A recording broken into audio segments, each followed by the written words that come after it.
myself again.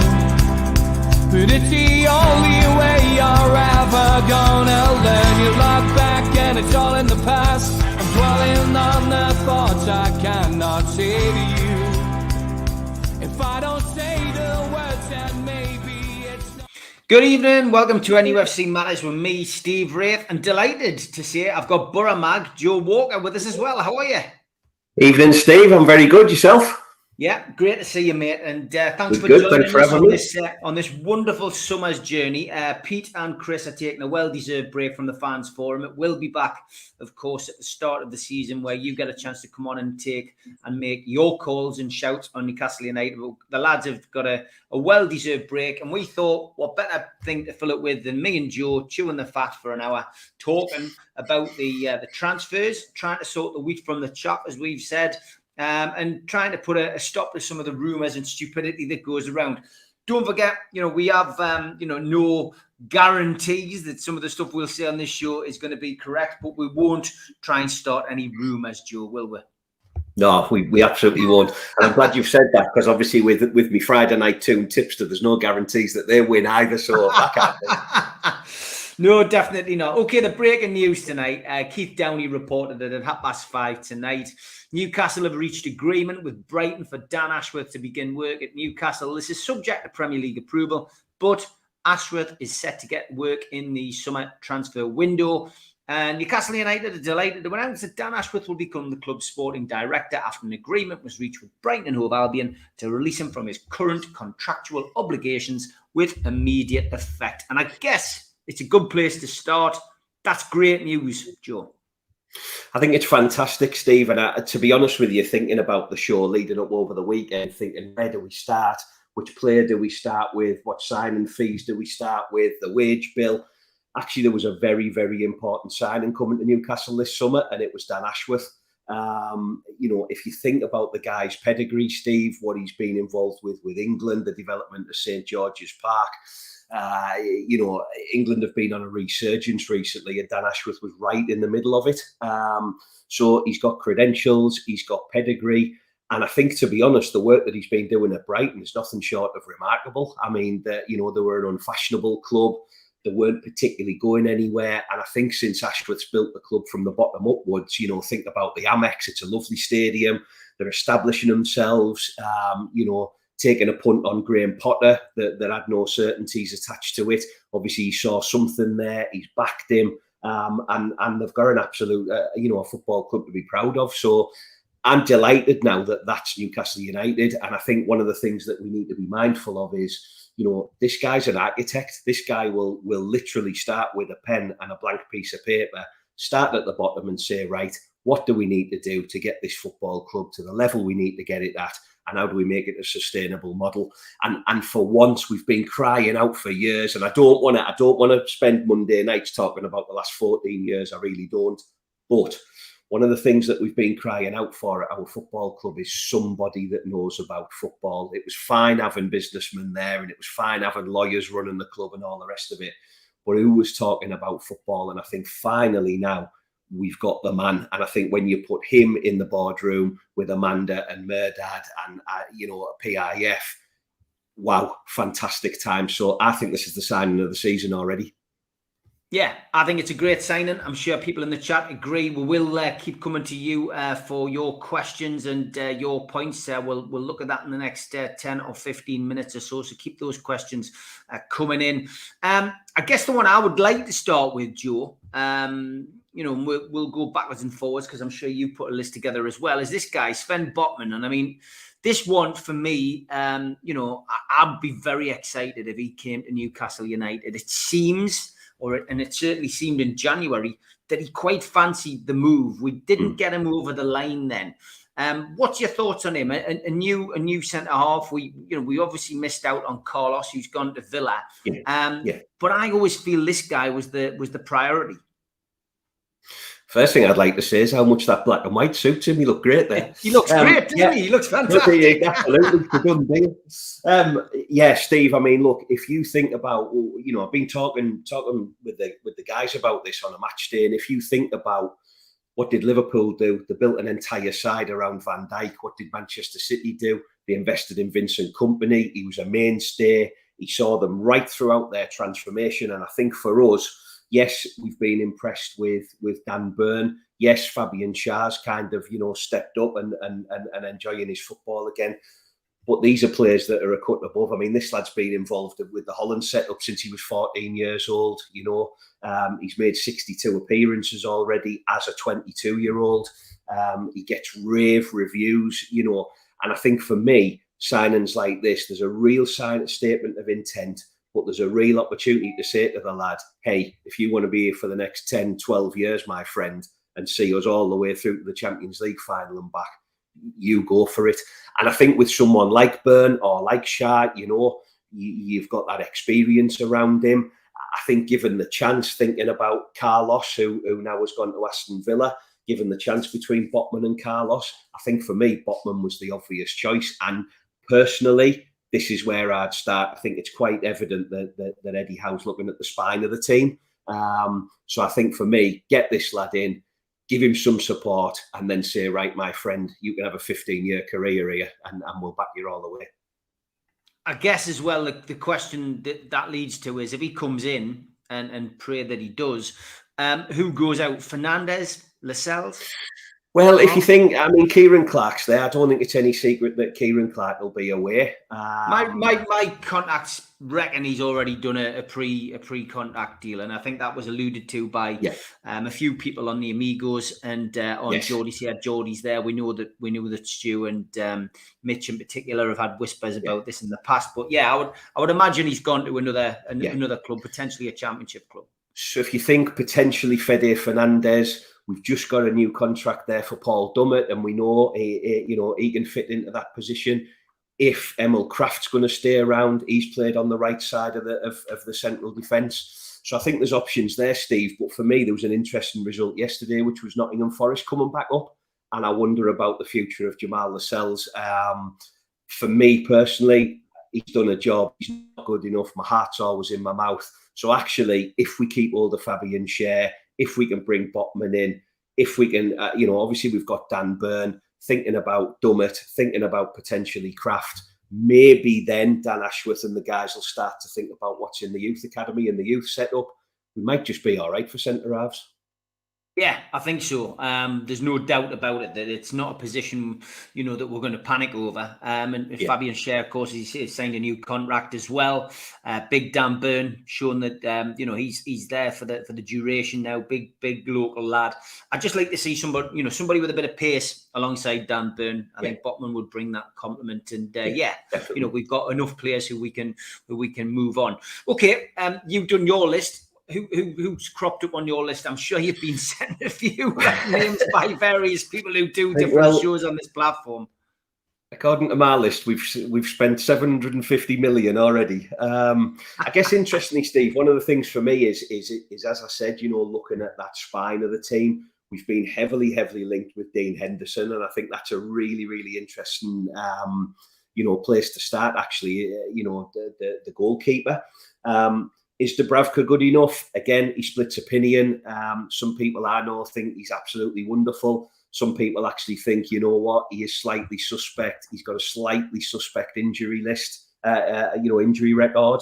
And would someone like Dean Henderson coming in really put that pressure on? Because at the moment, unfortunately for Carl Darlow, as we saw, he came in, he done a job. Unfortunately, the performances weren't there for him. He looked like he was really, really struggling and really, really anxious in that back line when he was in earlier this season. So I wonder if Dubravka's now in the trap of, well, actually, who's going to come and take this shirt off me? And I think someone like Henderson, hasn't played a million games, but you don't be in and around the Manchester United setup for nothing for all this time. Don't be in and around the England setup for nothing. And I wonder if this lad's got a real point to prove, Somebody throw me the number 1 jersey and I'll show you what I can do. Potentially looking at around £15 million. And again, for a 25-year-old goalkeeper, if he's got another 15 years left in him, then 15 million is absolutely grand. And I think just raising the profile of the squad and raising the profile of the, of the team moving forward These are exactly the type of people that we need to be looking at. It just proves that, you know, again, we talked about Manchester City, we talked about Liverpool, we talked about Manchester United. They're all built on really, really good, solid, sound goalkeepers. And I'm not entirely sure, as good as he is at stopping shots, that Dubravka is going to be the long-term answer. Kasper Schmeichel, that's another name that's been, you know, thrown into the mix. You know, I spoke to Ben Jacobs on this show a couple of weeks ago, and he said to me that Ben, you know, he's obviously a big Leicester fan, Newcastle, his second club, but he said to me, Schmeichel wouldn't come if he was sitting on the bench. And I guess what we need is a goalkeeper who's willing to come in and be competitive. And look, Dubravka's done nothing wrong. I don't think any of us will criticise Dubravka. And you know, it's easy to start when you've got a bit of money to start saying, oh yeah, but he dropped, you know, he's dropped a few clangers, etc. But he's a good goalkeeper. He's a solid goalkeeper. And what we need is that little bit of competition, don't we? Yeah, absolutely, Steve. And you're right. I mean, Schmeichel, you know, excellent, but when we're thinking about where do we need to actually, you know, strengthen, would the goalkeeper be the absolute priority? I think it's really, really clear that a centre-half, a left-back and a centre-forward is our priority. Would we go and have to spend, you know, upwards of 25 million to bring Kasper Schmeichel here when we can spend 10 million less than that and have a really solid Dean Henderson in the squad? So, again, I think it's a bit of a no-brainer. It was really interesting to see that United would only do business if they could bring somebody in, and then Carl Darlow was linked with them, which I thought was really interesting. But if they want him, they can have him by all means. Yeah, no, I agree. I think a goalkeeper is a strong, is a strong likelihood at Newcastle. Bringing one in because you do need to strengthen there. You know, if Dubravka got injured in the first game of the season, God forbid. And we didn't have anybody to come in. It's Darlow or it's Woodman or whatever. And, you know, these players aren't guaranteed to want to stay either. We're going to find ourselves in a weak position. Woodman struggled as well, Steve. I mean, again, we were all looking forward to seeing Freddie Woodman play, and unfortunately, it just didn't happen for him at all. Wasn't good enough. Wasn't good enough. Yeah, exactly. Yeah, definitely not. Next on your list, Joe? So, I guess we've talked about Botman. I think we do have to mention, while we're talking about centre-halves, you know, the rumours around James Tarkowski don't go away. For me, though, I think if we're talking about the players of the ilk of Botman and what they could possibly do, I watched Tarkowski at St James's Park this season with a really keen eye, and I'm thinking to myself, is this where we're at, or are we a little bit better than that now? Yes, he's a big, strong lad. He's a big, solid lad. Lots and lots of Premier League pedigree and experience. He's a free agent, which obviously he'll tick some boxes. However, again, what's he going to be demanding in terms of his wages? You know, and is the better in the market for what we want? So, yeah, Tarkowski might be one just to keep an eye on, but I'm sure there'll be lots and lots of suitors lining up for him. I mean, I watched him in the final game of the season. I was down at Burnley, and I was guest of Nathan, who used to do the show with us during lockdown, and I was there with his granddad, and obviously we were talking to his granddad about Tarkowski because his granddad's a big Burnley fan, and he said to me, "Look, he's big and he's a strong defender. That's what you want, but he reminded me a lot of Dan Burn, and I think having two centre halves in a similar vein sometimes doesn't give you that option, doesn't give you that pace that I keep going on about." The other thing, and this is weird, I picked this up from a couple of Burnley fans who were sitting around us, was that they tend not to like the fact that he laughs when they concede a goal. And I found that bizarre, but they said a lot of people have picked up on it when they're watching Match of the Day or they're watching Burnley on Sky. The camera would often pan to Tarkowski when they'd conceded a goal, and he'd just be laughing. And maybe I don't know. It could be a nervous reaction. I mean, he's got a smile there. He's smiling at the camera, but I guess it doesn't go down well when you've conceded your third goal. You're in a relegation battle, and suddenly the camera pans to somebody and they're laughing. Not a trait that I've noticed, I must admit, but I'll be looking out for it now. Yeah, interesting. I mean, unfortunately for him and for Burnley, they conceded quite a lot of goals this season. So they've done a lot of laughing. But I don't know, Steve, for me, I just think, I look at the likes of Connor Cody. I do think that if we're looking to bring in an English centre-half, there might be better players around and available. And actually, dare I say it, when you're thinking about Tarkowski, is there a million amount of difference between him and maybe Lascelles? I know Lascelles has got a clanger in him, of course, unfortunately, but he came on in the last home game. He looked absolutely solid as a rock. He was winning everything in the air. Maybe there's a player in there somewhere, and actually, do you invest? Do you spend whatever the wage budget is on players like Tarkowski when there's better options available, in my opinion? Yeah, we've got to get this one out of the way, and I've got to say, name more of this, please. Name more of this, because being linked with somebody, is such a bigger name as Neymar at this stage in this, this club's development is crazy. But this is the kind of thing that a takeover attracts.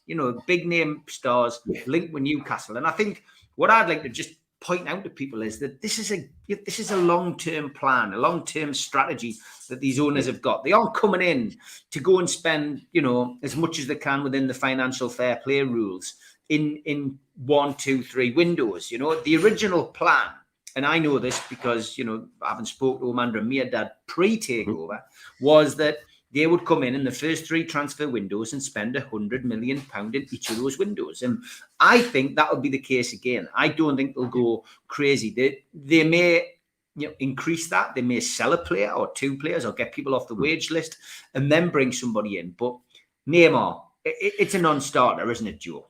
I think there's a really interesting dynamic here, Steve. So there was 2 names that I heard. One was Neymar and the other one was Pogba at Manchester United, both of which on a list of, what do you reckon? Would you bring him to your club? Now, if you think about selling shirts, if you think about marquee signings, if you think about putting PIF and Newcastle United firmly on the map, then yes, of course, we're going to be in the market for the likes of Neymar Jr. right now. The problem I've got with it, though, Steve, is if you think about, we hear a lot from Eddie Howe about the type of character we need. We hear a lot about personalities. We hear a lot about not upsetting the dressing room. And I often wonder about, where does Eddie Howe's ideals in terms of building the squad and getting that real collectiveness fit with, the guys at PIF who, dare I say, will be sitting there thinking, well, why not have Neymar? They used to buy in. They're used to getting whatever they want. So Neymar's available. We've got the money. Let's buy him. And I don't know whether we're potentially this transfer window heading into a real kind of, we want the best and we can afford the best. And let's outdo Manchester City and let's outdo PSG, versus the long-term plan, doing it slow and steady. And actually, what does Eddie Howe want in his dressing room? So there's a part of me that, listen, to see Neymar up front for Newcastle United would be absolutely mind-blowing. But again, have we got £300,000 a week? And if we have, is that where we want to be spending it? I'm sure John Allen, imagine the T-shirts we could do with Neymar and everything. But genuinely, not for me, Steve, not for me. And I mean, but when did we ever think we'd be sitting here saying, we don't want Neymar or Pogba? Absolutely not, and that just shows where the football clubs come. So I do wonder about a marquee signing. I do wonder about going big on somebody. Would it be Neymar? What would he do at Nottingham Forest on a Tuesday night in the rain? I'm not sure. How important is a marquee signing, do you think? Gareth Bale is another one who's been mentioned. Neymar's another big name. These are big names in football. But I mean, is it important we bring in a marquee? Well, it depends who you listen to. If you listen to Eddie Howe and the guys, then, slow and steady wins the race. We'll do it right. We'll do it with the right people. But we are allegedly now, or in reality, technically, we are the biggest, most richest club on planet Earth. And I genuinely wonder how, as a nation and as an investment fund, in terms of do it bigger and better and grow and do it fast, where does that fit with slow and steady and let's not go crazy? So for me, I would love to see, Steve, I mean, I had the pleasure of growing up. I was a teenager in the 1990s, and everyone had a Shearer shirt on. Everybody had a Peter Beattie Ginola shirts. Yes, we've got quite a few San Maximans at the moment, but I just think, what would it do? Castore must be rubbing their hands at this. What would it do for shirt sales? What would it do for the club shops if you turned around and said, we've signed Ronaldo, we've signed Wayne Rooney, we've signed whoever, So I think if you really want to put us on the map and they really want to make a statement and they really want to rattle some cages, I think they'll do it. Yeah. Okay. Next on your long list of potential targets. So this is I was gonna go to Paquetá, but actually what I'm gonna do, we're gonna stay in the defence for the time being, and I think this is really, really interesting. Sat and watched Matt Targett since he come in. Steady away, solid as a rock, doing his job, good in the air, good with the ball at his feet. It was great to see the scenes at the last game of the season, you know, fans singing his name and you know, and there was a part of me that thought, yeah, that's a quick win. We'll bring him in if Villa will let him go. You know, and he'll be solid and he'll do a job for us. And then over the last sort of week or so, the rumours around Renan Lodi from Atletico Madrid start to come in. Now, obviously, he's a mate of Kieran Trippier's. They've played together. There he is. Anyone would think this was pre-rehearsed. It's fantastic. He's, you know, all of a sudden, Steve, you're talking about a guy who, for whatever reason, lost his place in the Aston Villa side to suddenly talking about a Champions League regular performing Brazilian left back. And all of a sudden you start to think, hang on a minute, you know, is the level of the Matt Targetts of this world, is that the last time we sign players of that calibre? Because now we've got the opportunity to say, you know, let's look and let's think about enhancing the quality. So, you know, we saw it with Chris Wood. The strikers that we've been linked with here are absolutely phenomenal. And yet, what did we do? We managed to bring Chris Wood in. I think it's the same as Targett. He's been good, but again, there are better. And I've heard that this lad's absolutely fantastic. So him on one side, Trippier on the other. Again, he's Brazilian. Think about Bruno. Think about Joe Linton. You know, all of a sudden, these guys are feeling a lot more at home. And I think, you know, I think this lad's a winner. I think the rumours as well, I mean, again, it's only rumours. We don't know this is fact. Are that, you know, Targett fancies it, but maybe the family don't. And that can always be an issue when you're trying to bring players to the club. And it's no good from our perspective as the Bayern club to bring a player here if, you know, maybe his wife isn't happy, because ultimately she by the sounds of it, might fancy a move down to London as opposed to, you know, a move to Newcastle. She prefers Harrods to Phoenix, whatever. And it's that from our perspective is got to be sorted out before you pay your 15 million. And although Targett's been really good, I agree with you. I think Lodi would be a much better signing. And you get a feeling that Kieran Trippier is going to be quite a key, not just as a player, but also as somebody who can maybe persuade people. He's been called up for England, Joe. He's going to be speaking to those players on international duty and saying, you want to get yourself to St James's Park. Did he see them flags? What a performance. The atmosphere is brilliant. Yeah, you might not get paid as much as other clubs, but is that what you're really in the game for? And I think Kieran Trippier will play a massive part. And he might have to say all of that in Spanish to Lodi. But you know what? I think he will play a major part for us. Yeah, I agree, Steve. And I think his influence on the pitch is there for all to see. He's a fantastic footballer. But I agree with you. It's really interesting that the guy gets injured and the first thing they do is let him sit on the bench. He's in the dressing room. He's talking to players. You know, he's out on the coaching, pitch. And I think that says a lot for Kieran Trippier. So in terms of his influence on the field, grand. But if he can start to have an influence with some of his mates, I mean, some of the best, you know, he's played at Tottenham Hotspur. He plays for England. He's played for a great Atletico Madrid side. Use him, great, you know. And if he's got some influence, we'll take that all day long.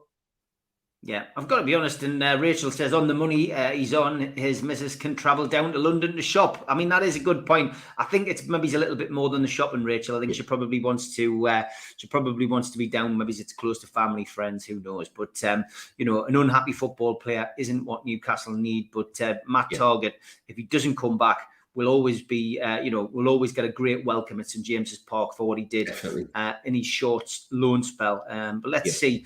Okay. Where are you going to go next, Joe? So I guess then, if I think I'm done with this week's back four rumours, and I think then moving into the midfield, Steve, and I've just picked up on a comment there. Interestingly, thinking about Eddie Howe's setup and what's this side going to look like this year. Is the formation that's kept us in the Premier League the one that we'll be using moving forward? And that naturally brings me on to talk about Bruno's mate, Paquetá. Again, from what I'm led to believe, wonderful footballer. They are really, really close mates. And the thought of having Bruno, Joe Linton, you know, essentially you've got a Brazilian midfield playing for Newcastle is absolutely fantastic. I think for me, if you think about, getting goals from midfield, John Joe chips in occasionally, nowhere near enough. Bruno, thankfully, has been hitting the back of the net. Joe Linton, as much as I love the guy, certainly doesn't score enough goals. So this, for me, might be the signing to say, do you know what? This is the cream on top of the cake. On the downside of that, though, Steve, I'm hearing about his potential wage demands.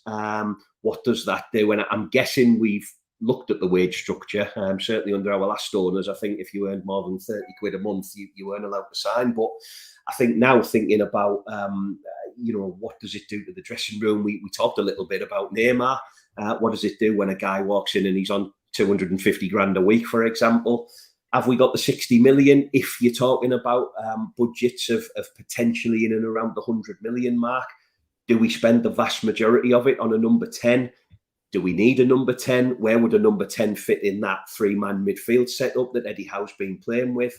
So as much as I don't want to turn the lad down, I do wonder about, do we think about goalkeeper, centre-half, left-back and centre-forward? And a number 10 would be nice. So we'll watch this space on that one. He's definitely going to be going somewhere because, from what I hear, he's an absolute class act.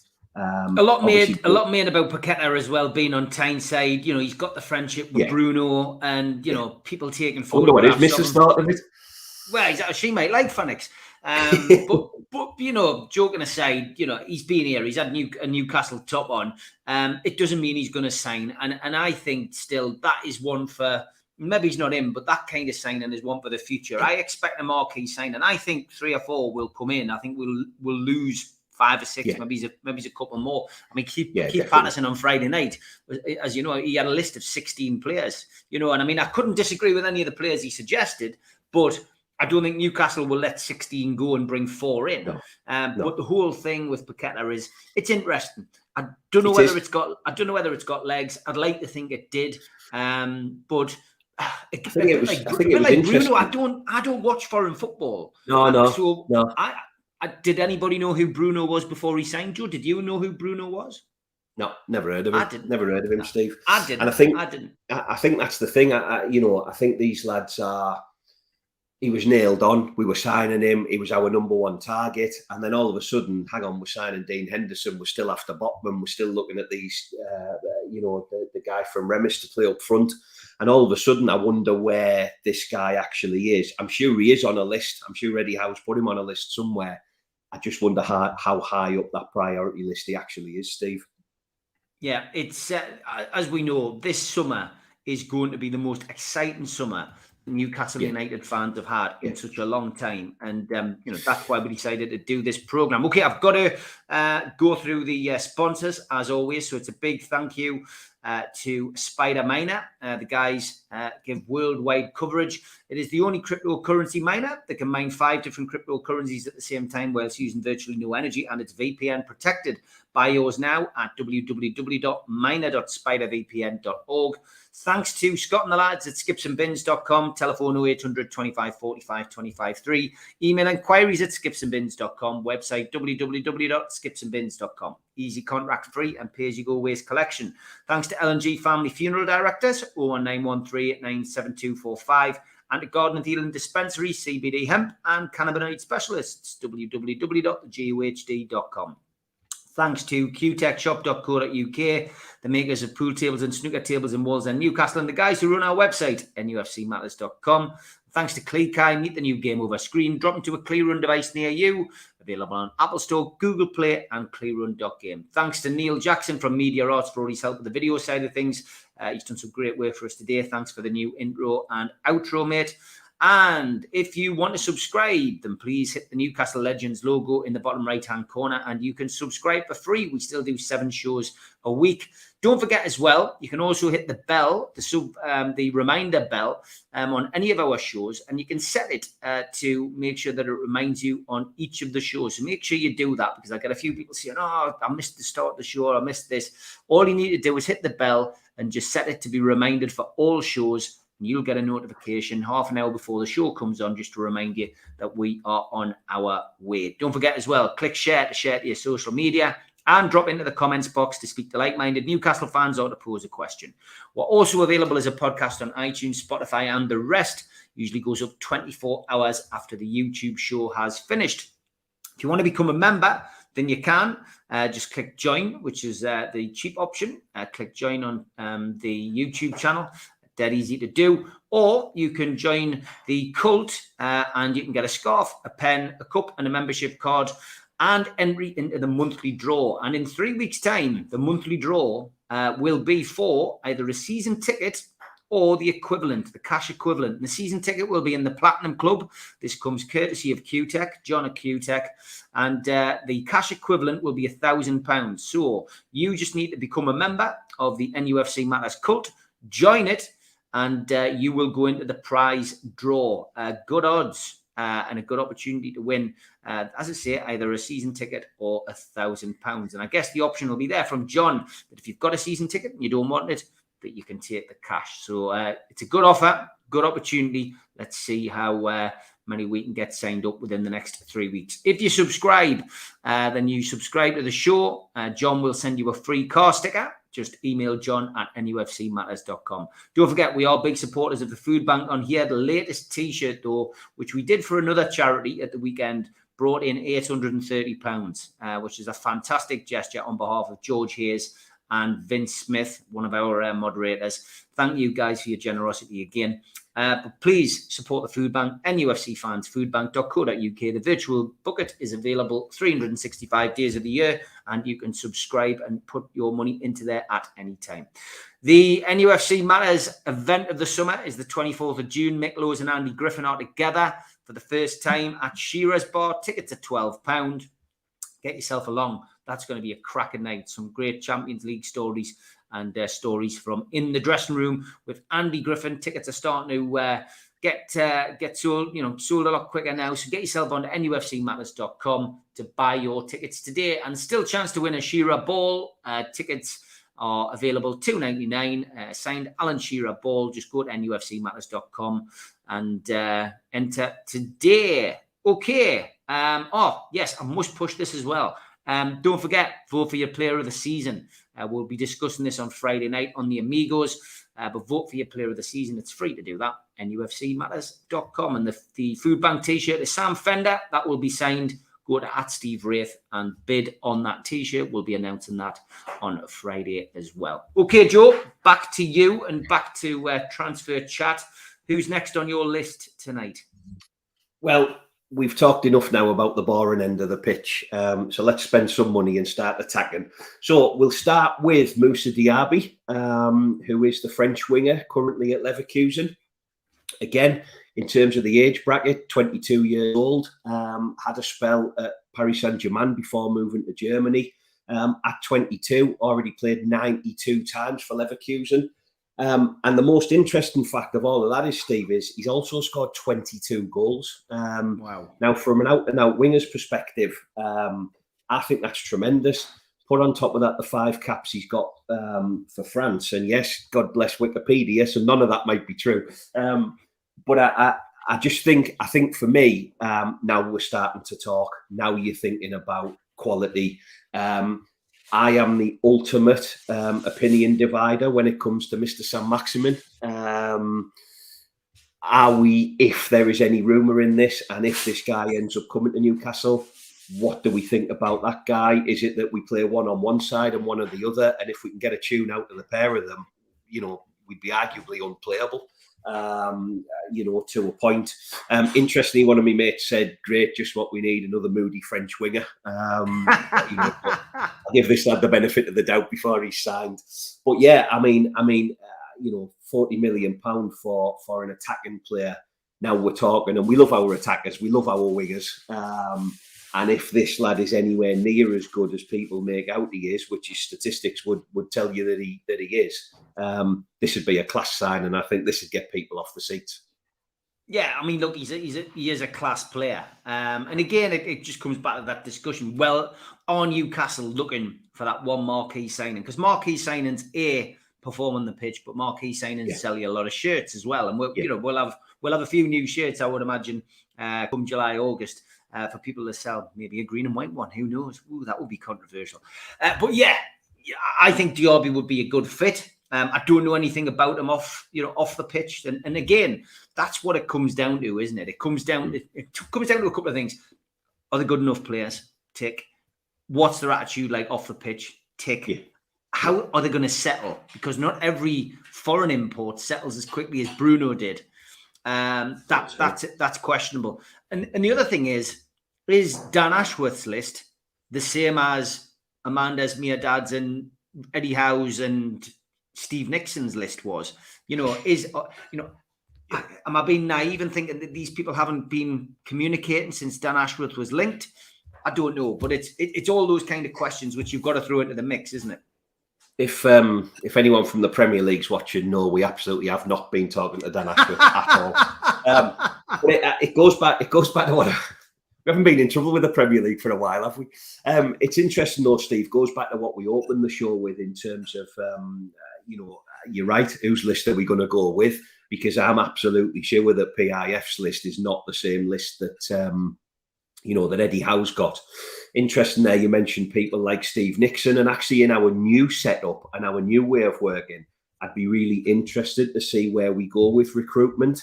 Now, Eddie Howe is the head coach, so how much say does he actually have in kind of who we're bringing in? I'm sure he's influential. I'm sure he's got an opinion on it. But yeah, I think that's one of the... And I wonder if the timing of Ashworth coming in now, if he hasn't been working on a list of transfer targets, of course, I'm sure that'll be his priority number one. What do we need to do to improve this squad? What do we need to do to get those season tickets sold, even though we know they're going to sell anyway? And let's get on with it and let's do it. So signings like that, and the next lad that I'm going to talk about would just absolutely be phenomenal as far as I'm concerned. And that guy is Darwin Núñez, the guy who's currently playing for Benfica. Again, 22 years old. There's a common theme with all these players that we're getting linked with. You're looking at the early to mid-20s in terms of their age. So thinking about longevity or thinking about, potential sell-on value in the future, starting to do things in the right way from that perspective. Potentially, we're talking about £65 million and above. But this guy, I'm no grand expert in the Portuguese league, but I'm led to believe that he's hit 34 goals in 40 games this season. So for me, if you want someone in the box, hitting the back of the net, those statistics speak for themselves. He also hit 6 goals in the Champions League. So, we can assume that he's no mug. He scored goals at the highest level. I think we all love Callum Wilson. Can we all rely on Callum Wilson? His injury record speaks for itself. I know he was talking about making a few changes in terms of his routine and what he does when he's not training to try and help things along. But is he the answer? And after Callum Wilson, then what? Surely Dwight Gale is not going to stay on that bench for another year. Chris Wood, I think after the last home game, I turned to my dad and said, I don't think you won't see Chris Wood again. I can't see Chris Wood getting a game if we're looking at players like this, and certainly if we bring 1 or 2 forward players in. And this lad, for me, Newcastle United looking at £65 million centre forwards. It's absolutely outrageous times. So yeah, I'd be really, really interested in this guy. I think along with his mate. Now, I've been dreading this, Steve, because I can't say it. I've done a Steve Wraith here. I can't say this lad's name for love nor money. I think he's called Etikiti or something. I think is what he's called. That's a pretty good go for a first attempt. I was waiting for you to tell me how to say it. I'll just go. Yeah, that's right. I was over the moon because I found out his first name's Hugo. So if I call him Hugo, you all know what I'm talking about. So Hugo, from who is the young French lad we were heavily linked with in January. This is the guy who's at Remy in France. I'm led to believe some news was just breaking today in relation to kind of his availability. I think he's been strongly linked with Paris. There he is. There's Hugo. I think he's been strongly linked with Paris Saint-Germain. Interestingly, I think from my perspective, Paris Saint-Germain, I guess they're wondering, would he get some game time? Mbappe's just signed a new long-term contract there. Obviously, they've got Messi, and Neymar and whoever else they've got. So would this guy actually get any game time? Whereas I think if he come to, Newcastle as a young, hungry 19-year-old with the world at his feet, you have visions of Thierry Henry. And what he's been doing. I love the fact, I really appreciate, to the Matters family, you're all trying to spell it out to me in the chat. I still can't pronounce it, but thank you for trying. This guy scored 10 goals in 26 games this season, which I think is a pretty decent return for a 19-year-old. I'm led to believe they're asking for 20 to 25 million up front. And then the rest of the transfer fee will be made up, I'm guessing, with appearances, goals, and potentially titles that we win while he's with us. So definitely want to watch. I think if he's available and he wants to come, I think Newcastle will be onto this. Tika Trey says Junior Turner. I think that's the best. I think that's the best one. Yes, that's the best one. Yeah. Kite. That'll do. That's the best I'm getting. Iki tea cake is Dan Brown. We could have a whole night of that. We better move on because we know what the NUFC matters. Chat gets like, mate. But yeah, that's good. Excellent. Yeah, look, Hugo. I mean, Lewandowski as well has been linked with Newcastle in the past, and I know that's somebody that Malcolm McDonald is championed. He'd love to see him at the club. Well, listening to Malcolm in the Dog and Parrot, Stephen, and I know when he mentioned him, and instantly you just think, wow, can you? I mean, now you're talking about, these are the best players in the world. That bloke just scores goals for absolute fun. I can say his name, which is a bonus. We'd make a fortune, kids getting it on the back of the shirt. But I tell you what, you're looking at absolute iconic number 9s here. And it'd be really, really interesting. There's the name, I just John Ball's comment there, just took a name out of my mouth.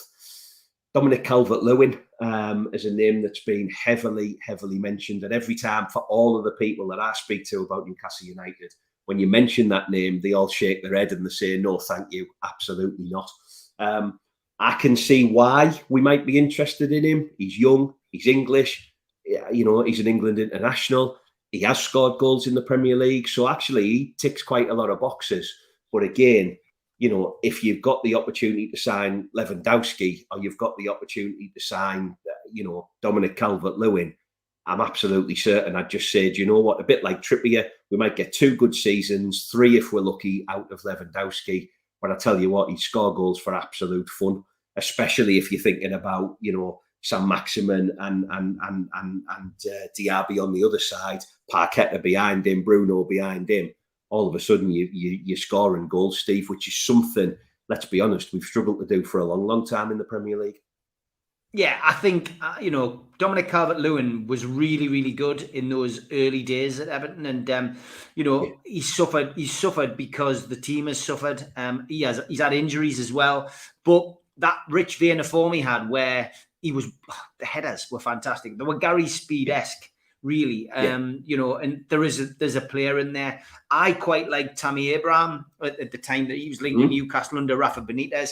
I know he's had a good season. I know that he's happy where he is, but I would Bembies look at him. We've been linked with Ivan Toney today. A lot of information on Twitter. For me, you never go back. And I know that Ivan Toney didn't break into the first team, as such. I wouldn't go for Ivan Toney, and I don't think it's what we need. We need a quick centre forward. You say Wood won't get a chance next season. You think we might have seen the last of him. I think Wood will be in and around the 25-man squad. I think it'll give us a bit of versatility, something a little bit different. For all he didn't score goals, Chris Wood played his part in that 9-game unbeaten run. And he can bring something to that team. And I wouldn't be adverse if he had to revert to 4-4-2, playing Wood alongside Callum Wilson or Wood alongside whoever comes in. I I think that gives us three options up front, and it gives us something a bit different if we need to change it. Because, like you said before, we don't know what formation Eddie Howe's going to play. You think, yeah, he's probably going to go 4-3-3, but maybe there's going to be games where he's going to have to adapt, and that's the key, being able to adapt.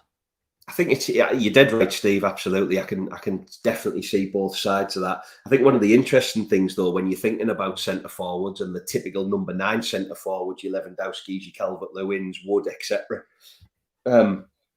is actually thinking about the modern game. The teams actually have centre forwards anymore because Manchester City don't own one. Well, you could argue that Liverpool's front three, there isn't an absolute great big bustling big centre forward. So again, are we going to sign players that fit with what Eddie Howe's blueprint is, or is Eddie Howe going to have to change the blueprint based on the players that we bring in? And I think that, again, that's a really, really interesting, dilemma. If Howe's thinking about 4-4-2, then yes, of course, a bit like we said about the centre halves, you're going to see a big guy, you're going to see a pacey guy, and combinations of kind of different things depending on who we're faced with. If we go for this 4-3-3 setup, this kind of, Man City way, this Pep way of doing things, we might not actually sign a big number 9 at all. And that might not be a bad thing, I would have loved, and considering the 60 million that City paid for Erling Haaland, that was the one player, and I know because of his dad, and it was probably a done deal that the guy was going to Man City. But if I could have signed anybody, whether it be Lewandowski, Hugo, anybody else, it would have been Haaland. I'd have done everything I possibly could, and I think for us, if Patterson had got his finger out and got this takeover 3 years ago when we all wanted it, that's the level of player that we'd have been interested in now, Steve. And I think, unfortunately, we've missed the boat there, and he'll go on and he'll absolutely destroy the Premier League. I have no doubt about it. The other name that gets bandied around, and I just wonder about, again, I wake up. I remember being a kid when Alan Shearer signed, and it was like, what a day.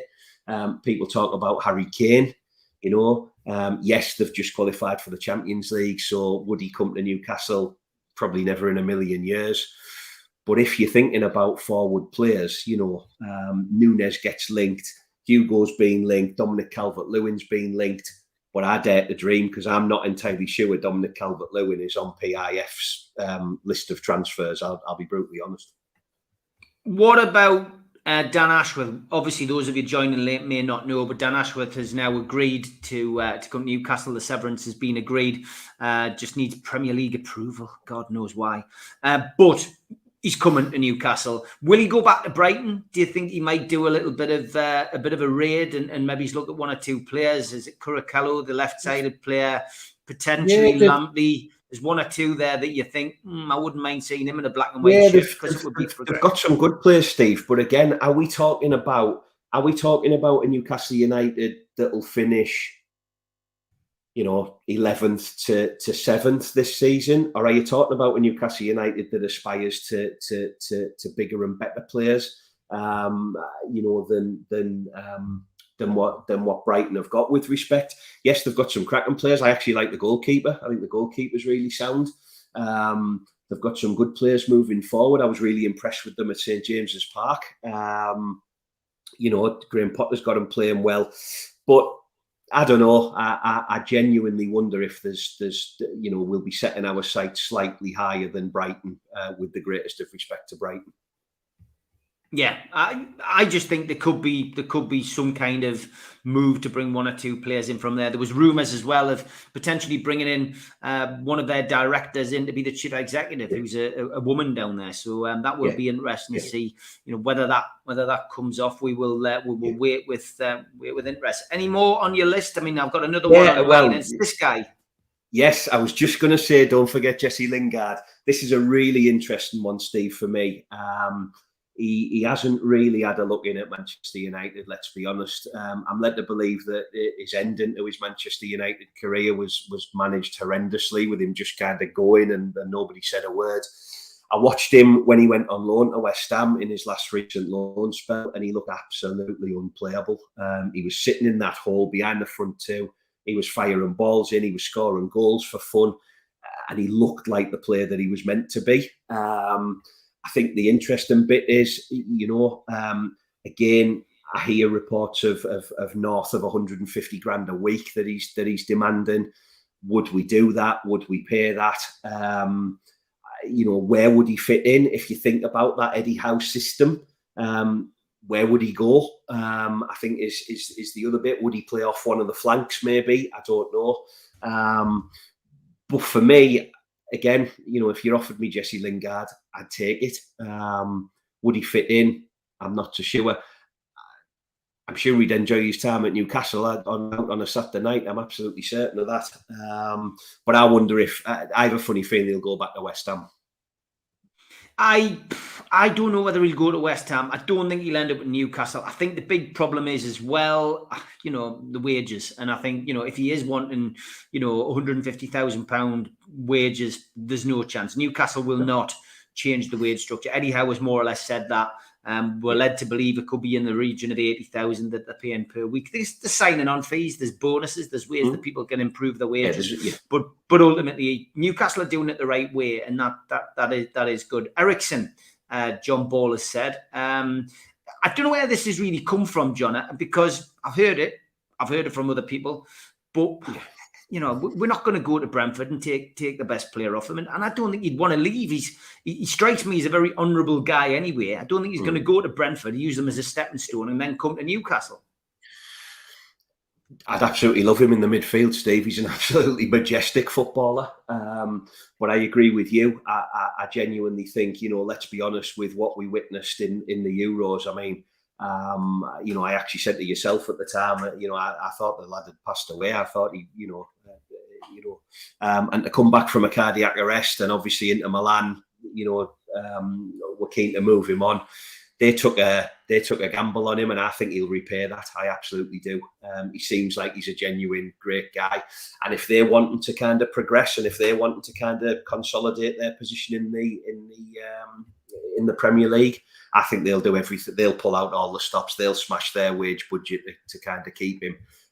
But I'd love to see him in our midfield because I think he's class. Anybody else that you can say that you are excited about that we've been linked with? Well, I'm not necessarily excited, but I heard apparently we were looking at Jack Harrison from Leeds, which I thought was an interesting one.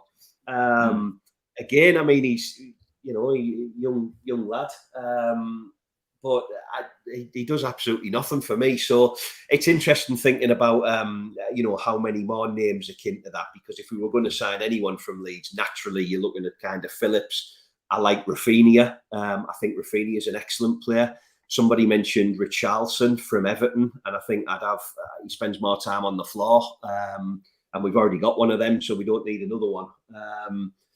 But I think for me, Rafinha would really kind of enhance what we do going forward. He's an excellent footballer.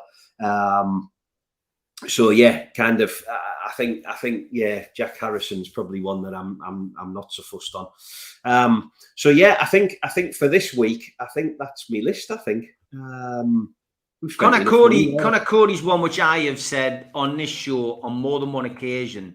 I would have liked to have seen him come, and I think he's capable of playing alongside Dan Burn as well. I think he's somebody who can trouble the goalkeeper as well. He's got a few goals to his name at Wolves, and I think he'd be a good addition. What do you think about him? Yeah, I really, really like him, Steve. I'm in the Centre Half Appreciation Society, I think I told you the story about Woodgate being the second best centre half to come from Middlesbrough. So I do like my defending. I like watching centre halves. I like this lad. He wears his heart on his sleeve. He'll run through a brick wall. I think he'll probably admit, that he's not the most skillful, refined, such a class centre half in the world. But I tell you what, if you're wanting someone to batten down the hatches for you, this lad's fantastic. And actually, when Wolves were at Newcastle, I was really, really impressed with the guy that plays next to him as well, Willy Bolly. I thought he was a mountain, big guy. So yeah, I certainly, and I'd much prefer Cody if we're not getting Botman. Obviously, Sanchez he's off now. Carlos, sorry, he's off to Villa. So for me, I would prefer this guy. I'd sign this guy over any of the other centre half who've been linked with Botman aside. Stephen Renforth going back up front. He says, "How about this guy, Vardy?" How old? He's older than you now, isn't he? He's about 70. Well, he's actually nobody's older than me. I think he must be about 30. Is he 32, 33? Would I take him? Yes. I mean, 87 he was born. 87 he was born. What does that make him? I can't do the maths. I have no idea. 30, maybe 35 then, is he? 35 years of age, yeah. But he's still scoring goals at the top level. He is. Would we use him? Would he play week in, week out? Possibly. Has he still got a season left in him? Absolutely. I mean, the goals that he scored, watch some of the goals that he scored the year that they won the league. This lad was unreal. He come from absolutely nowhere through the non-league ranks. And essentially, alongside Kante, won Leicester the Premier League. So he's been there. He certainly knows what it's like to be in an unfashionable side who nobody's got any faith in. And he let his goals do the talking. I wouldn't sign him. You wouldn't? No, even on a short term. I think again, if it was out to him and Calvert-Lewin, although they're probably on opposite ends of the age spectrum, if we're wanting a quick fix, maybe go for him, and maybe between him and Callum Wilson, they could share the games out, and but I'm not entirely sure he'll be on top of anybody's list, Steve, if I'm being honest. No, me neither. I would like to see someone come in, but I'd like to see somebody come in who is a little bit younger. Matt, I want to say hi to is it Matt in the chat as well? He's an Aston Villa fan. I am seeing your questions, mate. But it's Mark Lines. He's a Villa fan, and look, Matt Target, mate. Yeah, 100%. I agree with you. Being a great loanee. Would like to see him stay, but like we mentioned earlier on, I'm not 100% sure whether we would, whether we'd be his first choice purely because of family issues. I think so. Lee Erickson says, "Have we seen the links with Harry Winks?" Well, I think we've been linked. Well, let me get my words out here. We've been linked with Winks. For a good couple of years now. There was rumours. We were led to believe that he was on his way up in January. It was a done deal. I think we were linked with him last summer. But again, Steve, I constantly keep coming back to this point of, yes, he's a good player. Yes, he's arguably better than some of the midfielders that we've got. I'm led to believe with some authority that John Joe Shelvey, won't be around for much longer at Newcastle. That'll free a space up. Sean Longstaff's just signed a new contract, of course. But for me, again, Harry Winks, someone who occasionally gets in the Tottenham side. He plays for them in the kind of League Cup campaigns and such like. Warms the bench. Is that what we want to be looking at? The kind of Tottenham reserve list. I think they'd be better out there, personally. I think what we've got to remember is that, Rome wasn't built in a day, which I keep saying on this show, but we haven't got anything European-wise to offer. We haven't got Europa League. We haven't got Champions League. That's going to play a part. There can be an arrogance on our behalf, maybe as supporters, certainly not the club, but as supporters to think everybody's going to want to come and play for Newcastle. But in the bold reality of football, people have got to be sold the dream. Like Kevin Keegan sold the dream to Rob Lee, John Beresford, Warren Barton, David Ginola, Tino Asprilla. Yeah. He said to the English lads, "I'll have we'll be competing for the league within 2 seasons, and you'll be in the England team." And they went for it. They went with the dream, which is what Trippier's done with Eddie Howe. And I think you're right, Steve. And so I think for me, I think that's the bit, isn't it? I think we have to be realistic here. We could have come on tonight and said, absolutely, Neymar's on his way as we speak. We're going to cancel Mbappe's contract. We'll get Mane and Salah. And there's a harsh reality to all this. At this very minute in time, Newcastle United are not in Europe. We're not competing for trophies yet. So it would take a massive, massive statement of intent and a hell of a lot of money to say to the players that we've talked about tonight,